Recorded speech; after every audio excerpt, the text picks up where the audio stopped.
সরকারের এই দেশের মানুষ অর্ধেকে সাপোর্ট করে না, সাপোর্ট করলে তো হ্যাঁ বারবার সরকারই তো। আর আমি এই একটা ধইনছা খোদার গজিবের টিভি কবে চালু করবো আবার কবে ছাড়বেন আবার সামু, এটার কোনো গ্যারান্টি নেই। আপনাকে রিভিউ না নিলেও আমাকে কিছু আয় যায় না ভাই। আপনারা গিয়ে নির্বাচন কমিশনের সামনে গিয়ে বয়ে থাকেন, তেহারা দেখলাম চোখের টান্ডার মতো বাইর গিয়ে এলেছে। ৬৬ ডিস্ট্রিক্টের অর্ধেক ডিস্ট্রিক্টের মানুষ যদি কয় মিজানে খারাপ, আমার কিছু আয় যায় না। সঙ্গার মই যখন মাথার পায়ে হওয়ার মতন এমনি মনে করেন সব ঠিক হয়ে যাবে। কিছু কথা বুঝে নিতে হইব, ব্যক্তি ভাঙ্গে দিলে তো মজা শেষই। ৬৬ ডিস্ট্রিক্টের অর্ধেক ডিস্ট্রিক্টের মানুষ যদি কয় মিজানে খারাপ, আমার কিছু আয় যায় না। নির্বাচন করলে ৮০ ওর করতে হয় মিছা কথা।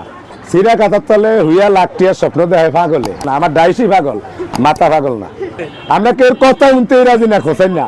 আপনারা ইউটিউবাররা আমার ভাইরাল করছেন দেখে তো আমি ডেলি ৩০ জন ৩০০০ খাবাই, মাসে ৯০,০০০। আপনাকে গুতা মারি না, কথা না শুনতে হয় ভাই। শীতকাল অনেক রিস্কা উঠলে শীত করে, অনেক রিস্কা কম উঠে দিকে বেড়া হয়তো নির্বাচনে দাঁড়াইছে। নির্বাচনে যদি নাও জিততে বারিন্দা দিয়ে হতো আইডাই তারবো। ৮০ টাকা কেজি তো আলু খাইছি, আর কি কইতাম আমি। মানে দাঁড় তনে দাঁড় আসার বড় বুঝেননি কিছু। জায়গা টিয়ার জোর বেশি, হেরা খায় নতুন আলু ১২০ টাকা করে। আঙ্গ এত টিয়ার জোর নাই, আমরা হুরানটাই খাই ভাই। ভাই হাসেন না কথা জিগাইলে আপনি আমার জিগান, আমার ভাইয়ের জিগাইন না। এটা আবার সরল সোজা লোক, আমার কয় মানুষ সরল সোজা, আমি সরল সোজা না। আমার ডাইসটাই সরল সোজা, মাথা আমার ঠিক আছে। মিজান ভাই তো এমনিতেই নেতা, আগার পুরা বাংলাদেশের নেতা। রিস্কা আর ভাতের হোটেল যাবো, ঢাকার শহর থাকবো, তারপর তাহলে আমরা সংসদের কথা মুখ দিয়ে বাইর করুন না। খালি ওই যে কালা দাগ না হইলেই চলে। কালা দাগ বুঝেন, ব্যাগ ভাঙ্গে গেলে তো মজাই শেষ। কোন আর কি কইবেন?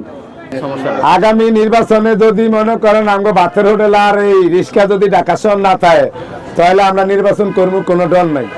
এ ভাই অনে আমারে যত মানুষে ভালোবাসে, নির্বাচন করলে আরো মানুষের জুতা দিয়ে বেরিয়ে। এই তো গনে জ্বলে মিজানের দেখলে, বুঝেনি ভাই? চুলের ভিতরে যেমন আগুন জ্বলে, অনেক তো জ্বলে। অন খালি মিজানের কেন হসাইবো, কি করবো এই চিন্তা লেগে ঘুরে। অনজান ভাই বাদ দেন, গা গোসল ধুন গিয়ে বাসায় যান। আরেকটু বিষয় আমি আর কোনো বিষয় নাই, ছোট বিষয় আমরা যে একটা ঘটনা ঘটেছে আসলে। কি আমরা কি এগুলো দেখি না? সাই সাই এইটা একটু গোসল করে এলি, এটা বেজ্জতি না হইলে যাইবে না। কোন কিছে আর কোন কোন কিছে? এই যে হিরো আলম একের পর এক আসলে হ্যাঁ, আলমের কথা কয়, নিজের কথা কই।